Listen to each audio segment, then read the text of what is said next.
Hey there, hi, welcome to the channel. I am Garrett, and in this video, we're talking all about some interior design trends that might be dating your home and a little bit specific to a certain period of time. And we're gonna talk about how we can elevate them, how we can fix them, what we can do instead. But before we get into the video, I'm gonna give a big thank you to today's video sponsor, Nuzzy. Nuzzy is the iconic and legendary knitted weighted blanket that you all know I absolutely love. At this point, I have got them scattered throughout my home because I find them to be so amazing and useful. Each Nuzzy is made using over 500 recycled plastic bottles. We love an environmental moment, but also the Nuzzy is great because of the difference it has to every other weighted blanket. Unlike others that are just full of beans to create the weight, the Nuzzy uses a knitted design that gives you the benefits of a weighted blanket, but actually temperature regulates you and is machine washable. The Nuzzy is so amazing. Every member of our family loves it, including Albert, who is very hard to please. The Nuzzy comes in a range of sizes and colors, so there is a Nuzzy for every home, every space, and everyone. Be sure you check them out using the link in the description box down below and my discount code LeChic10. Now, let's get into the video, and the first trend we are talking about that dates your home to a specific period in time is definitely a Bullnose countertop. Now, I know you're like, Garrett, a Bullnose? No, I'm not talking about Cornelius, but thank you so much for giving him consideration. I'm talking about a rounded countertop edge. This is the lip of a countertop. These come in a number of different styles that you can request, but I'm talking about the full Bullnose, which is a completely rounded edge on a countertop. Now, just so we're clear, if you've got a great quality stone countertop,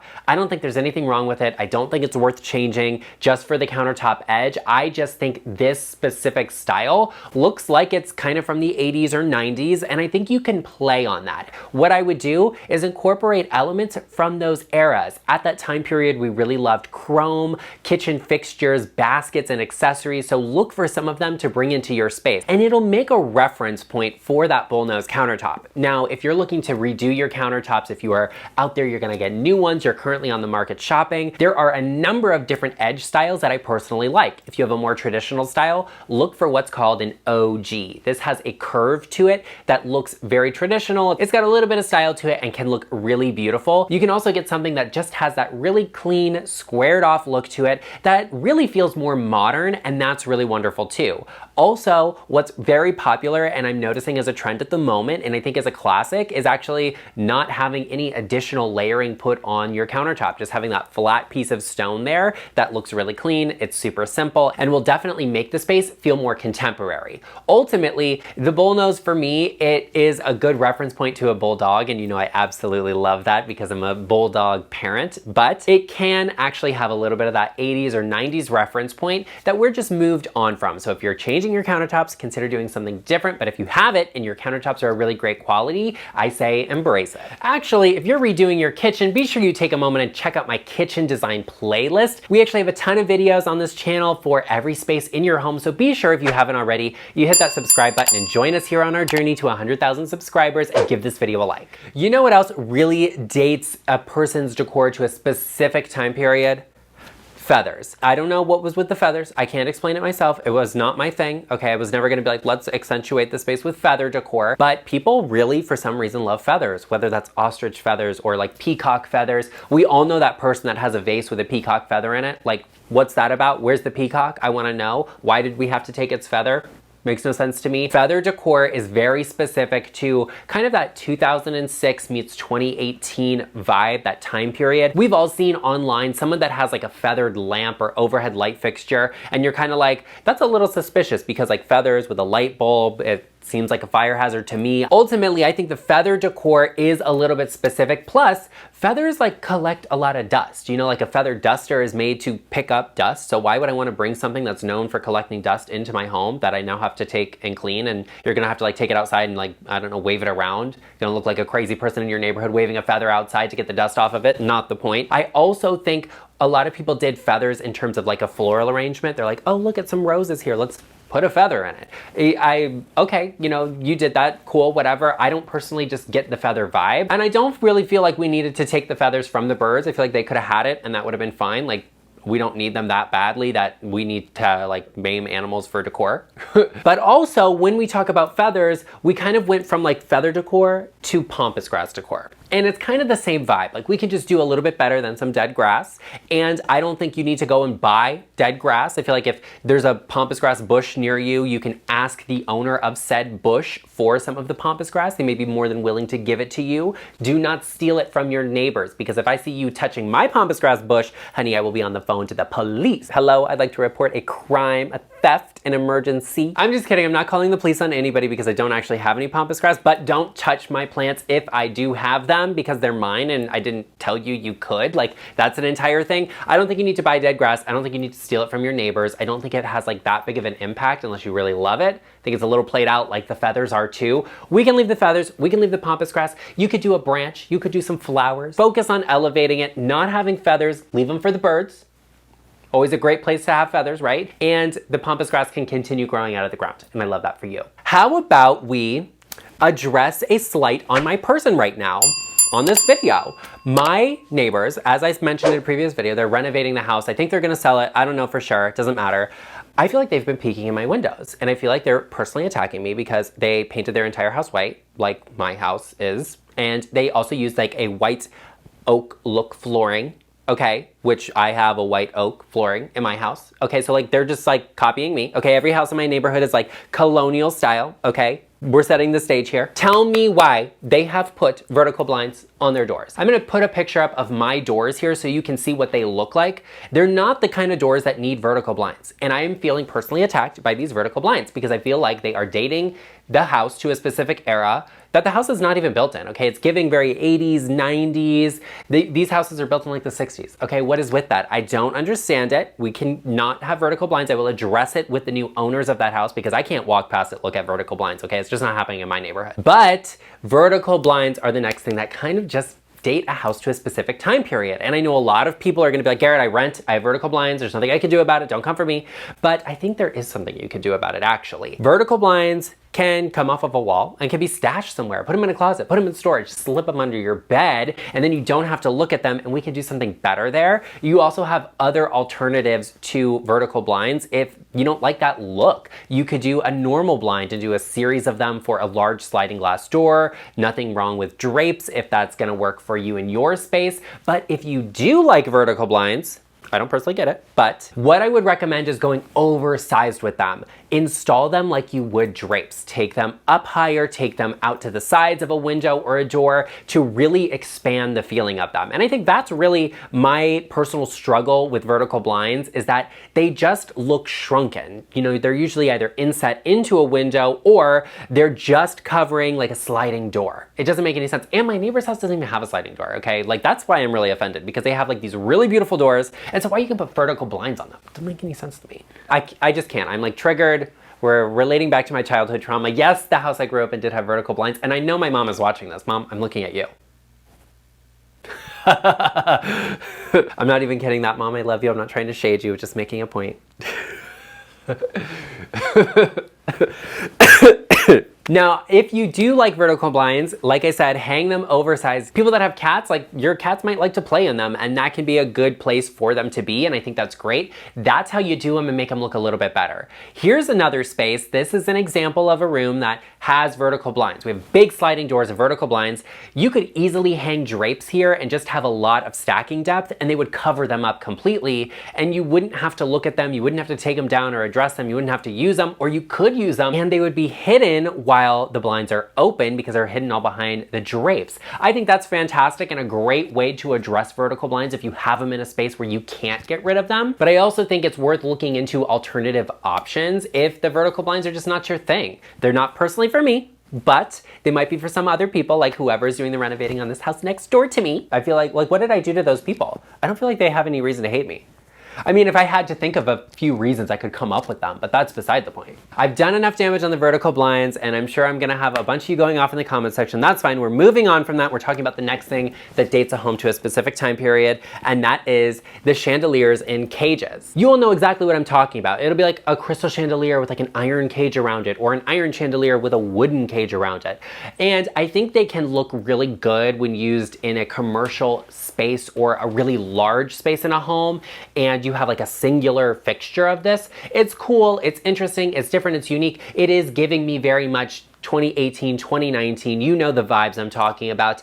And I think it has that reference point, and we saw it so much that I just can't get past that. I do think it looks good in a commercial space, like I said, because you want to have really large scale when it comes to something like this, because it has really large scale because it's a round fixture. One of the most difficult things for me when it comes to finding a crystal chandelier that I can use in a space is that I want something that's really wide and actually has a really good diameter, but I don't want it to be too deep. I actually like it to be somewhat shallow so you get lots of clearance and headspace in the room. So having this and it's like a perfect circle, it brings it down really far. And so you have to have very high ceilings to make this style of fixture work. Otherwise you have to get one that's really small and just doesn't feel impactful. So in my opinion, if you have one of these, consider hanging it like in a stairwell that you have really high ceilings in, or in an entryway. But somewhere like a single height living room or bedroom may not be the most ideal place for this style of light fixture. And I do think it's really cool, but there are lots of alternative light fixtures out there. There are lots of modern things happening right now that have those references back to that style, whether that's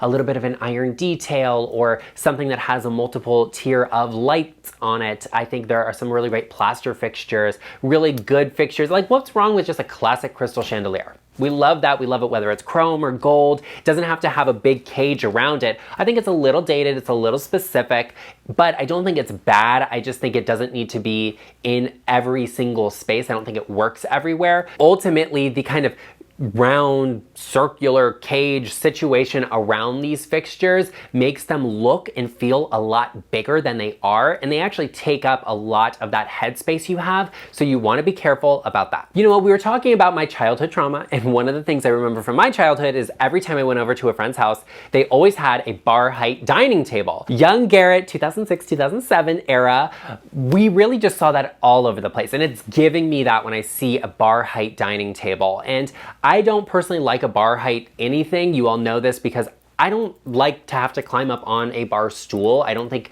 it looks good. It doesn't feel good. Like, there's no way to be graceful at getting onto a bar stool. So in my opinion, I just wouldn't do it in my house. I would actually lower whatever I needed to get rid of those bar stools to have either a counter stool or just a normal chair.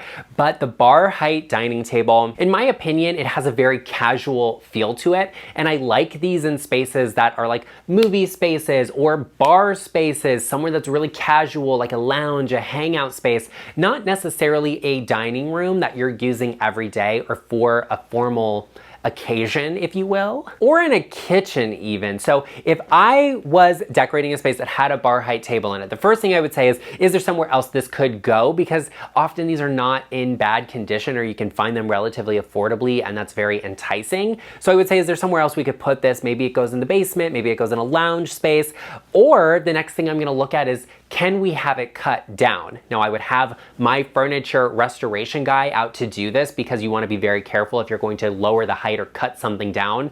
The legs all need to be even, otherwise it wobbles really badly. But a lot of these tables can actually be cut down, and I've had it done before where I've had a dining table cut down into a coffee table, so there's no reason you couldn't have a bar height table cut down into a normal height dining table, and the chairs as well. It's something worth considering. If you have a piece that's in really good condition that you like the style of, it's just too tall, have somebody out and talk to them about lowering the table, having it cut down a little bit to make it more accessible, and I think that's really fantastic. Also, a lot of these bar height dining tables were square, and that could be a hard size of table to find. Right now we really like round tables, but if you're into the square table, you might even consider looking for one of these, maybe pre-owned or on the resale vintage market, and then having it altered to fit your needs. I think that's fantastic. The bar height table is giving me 2006, it's giving me memories of like middle school times in my life, and I think that's great, but maybe I don't want those memories. Maybe I just want a normal dining table, and I love that for us. You know what else I remember